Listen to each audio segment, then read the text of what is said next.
आप सब लोगों से, सभी कार्यकर्ताओं से, पार्टी के नेताओं से हम लोग कहेंगे, अब गांव की तरफ आप लोग कूच करने का काम करें। पटना में बैठ करके अब काम चलने वाला नहीं है। हर चीज गुजरात को दिया गया, बिहार को ठेंगा दिया गया।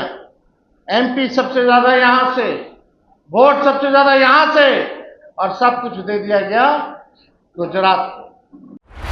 आज पंचायती राज दिवस को लेकर आरजेडी में कहिए कि राज्य स्तरीय कार्यकर्ता सम्मेलन बुलाया गया था। उस सम्मेलन में मुख्य अतिथि के तौर पे तेजस्वी प्रसाद मौजूद थे। आपको बता दें कि तेजस्वी प्रसाद यादव ने जिस तरीके से कहिए कि जम्मू कश्मीर में पहलगाम में आतंकी हमला होता है, उस आतंकी हमला को लेकर कुछ मिनटों का मौन लिया और साथ ही साथ लालू प्रसाद यादव को लेकर कह दिया कि लालू प्रसाद यादव की जो योजनाएं थी, लालू यादव की जो मतलब सोच था, वो घर घर तक पहुंचाना है, पंचायत के हर कोने तक पहुंचाना है। पहले क्या कुछ कह रहे हैं इस विषय को लेकर तेजस्वी प्रसाद यादव, पहले वो सुनवाते हैं।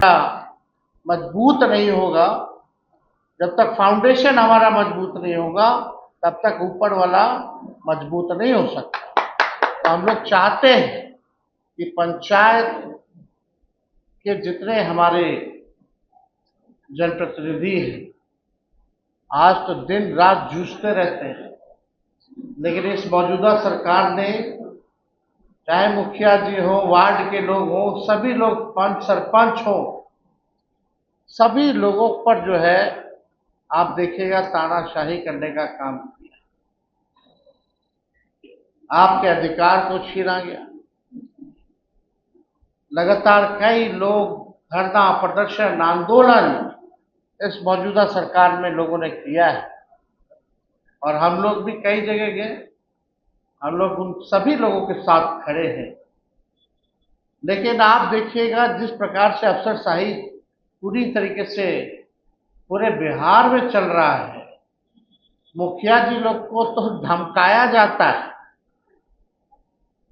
पूरी तरीके से धमकाया जाता है कि ऐसे करो, वैसे करो, नहीं तो फंड रोक लेंगे, एफआईआर कर देंगे, जांच करा देंगे। ये भय का वातावरण जो है इस सरकार में जो है बनाया गया। हमको तो कुछ कहना नहीं चाहिए, लेकिन प्रधानमंत्री जी के कार्यक्रम में भी अधिकारी लोग जो हैं, सभी लोगों को चिट्ठी जो है भीड़ जुटाने में लगाए हुए हैं। फरमान जारी किया जाता है। तो उस हिसाब से आप देखिएगा जो मौजूदा सरकार, बल्कि न्याय करना चाहिए, लोगों को जस्टिस देना चाहिए, वो न्याय और जस्टिस ना दे करके आप लोगों का शोषण करने का काम कर, जिस प्रकार से अफसरशाही लागू। और ये चुनावी वर्ष है, और इस बार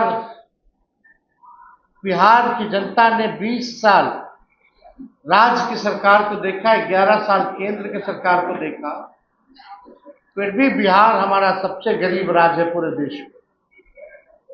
सबसे ज्यादा पलायन किसी राज्य में होता है तो बिहार में होता है। सबसे ज्यादा अगर बेरोजगारी है तो बिहार है। प्रति व्यक्ति आय अगर सबसे कम किसी राज्य का है तो बिहार है। प्रति व्यक्ति निवेश अगर सबसे कम है तो वो बिहार है। किसानों की आय में बिहार सबसे फिसड्डी है। ना कारखाना है, ना कोई उद्योग है, ना कोई धंधा है। लगातार लोग जो है पलायन कर रहे हैं कई क्षेत्रों से। सरकारी आंकड़े बताते हैं 3 से 4 करोड़ लोग तो पलायन कर रहे हैं। हमको लगता है उससे ज्यादा ही जो है लोग जो है काम धंधे के लिए लोग बाहर जा रहे हैं। आज बिहार को जिस हिसाब से सौतेला व्यवहार केंद्र सरकार कर रही है, कोई विशेष पैकेज नहीं, कोई भी आप देखिएगा विशेष राज्य का दर्जा देने से मना कर दिया गया पार्लियामेंट में। कहीं भी आप देखिएगा जो सहयोग आर्थिक तौर पे बिहार को मिलना चाहिए था, नहीं मिला। इसलिए आज आप सब लोग, ज्यादातर लोग किसान हैं, सब लोग किसानी करते हैं। हम तो चाहेंगे कि आप लोग अपने पंचायत में जाकर के लोगों को जोड़ने का काम करें, और इस बार 25 के चुनाव में एनडीए सरकार को उठा करके फेंकने का काम करेंगे। पुरानी ये खटारा सरकार है, खेती बाड़ी करने वाले लोग जानते हैं, एक ही ब्रांड का बीज अगर रोपिएगा खेत में 20 साल तक तो जमीन बंजर हो जाता है, फसल नहीं आता। अब समय आया है नया बीज रोपने का, ताकि अच्छा फसल आए और आने वाले नस्लों का भी भविष्य बेहतर बने। इसलिए आप सब लोगों से, सभी कार्यकर्ताओं से, पार्टी के नेताओं से हम लोग कहेंगे, अब गांव की तरफ आप लोग कूच करने का काम करें। पटना में बैठ करके अब काम चलने वाला नहीं है। जनता के सुख दुख में आप लोग भागीदार बनिए। उन तक लालू जी का, पार्टी का विचारधारा को, हम लोगों के कामों को आप लोग जनता के बीच ले जाने का काम कीजिए। और एनडीए की नाकामी और जिस प्रकार से केंद्र सरकार की सौतेला व्यवहार जो बिहार झेल रहा है, हर चीज गुजरात को दिया गया, बिहार को ठेंगा दिया गया। एमपी सबसे ज्यादा यहां से, वोट सबसे ज्यादा यहां से, और सब कुछ दे दिया गया गुजरात को। इसलिए आप सब लोग जो है चुनाव के समय एकजुट होकर के, सभी धर्म जाति के लोग एकजुट होकर के बिहार को आगे बढ़ाने के लिए, बिहार को विकसित और नंबर 1 राज्य बनाने के लिए अब समय आया है कि सरकार के बदलना जरूरी है। परिवर्तन अब जरूरी है। 20 साल तक ये सरकार चली, फिर भी गरीबी महंगाई नहीं हटा पाई। हम लोगों ने ऐलान किया माई बहन मान योजना का कि 2500 रुपया खाते में देंगे। गैस सिलेंडर का दाम बढ़ गया, पेट्रोल डीजल का दाम बढ़ गया। गैस सिलेंडर का 500 रुपया हम लोगों की सरकार आएगी तो हम लोग करने का काम करेंगे।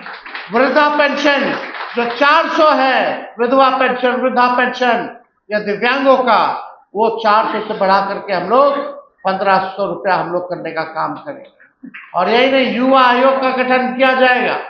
डोमिसाइल 100% हम लोग लागू करेंगे, ताकि बिहार के लोगों को बिहार में 100% जो है नौकरी मिले। लाखों की तादाद में नौकरियां आएंगी और हम लोगों ने काम करके दिखाया।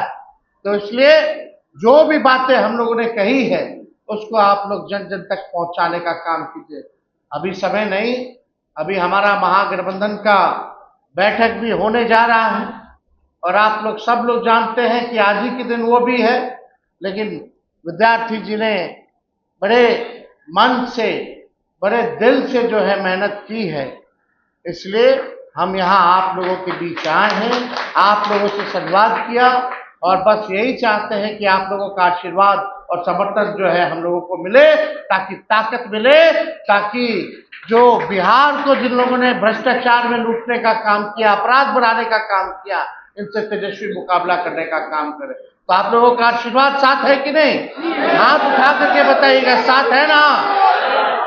चलिए, आप सब लोगों का दिल से बहुत बहुत धन्यवाद देते हैं और पंचायती राज प्रकोष्ठ के सभी नेता, सभी पदाधिकारी, अधिकारियों को भी धन्यवाद देते हुए एक बार पुनः आप सबको पंचायती राज दिवस की शुभकामना देते हुए अपनी बातों को। तो जैसा कि आपने साफ तरीके से सुना तेजस्वी यादव को, वो कहते नजर आ रहा है कि अगर विकास के तौर पे देखा जाए, जहां विकास बिहार का होना चाहिए वहां विकास गुजरात का हो रहा है। क्योंकि अगर सीटों की बात करें तो सबसे ज़्यादा सीट बिहार से कहीं की एनडीए को मिलती है, लेकिन विकास सबसे ज़्यादा गुजरात को होता है। बहरहाल में इस खबर में इतना ही। इस वीडियो की प्रतिक्रिया आप हमें कमेंट में जरूर दीजिएगा और ऐसी ही तमाम खबरों से जुड़े रहने के लिए देखते रहे आर्यन खबर।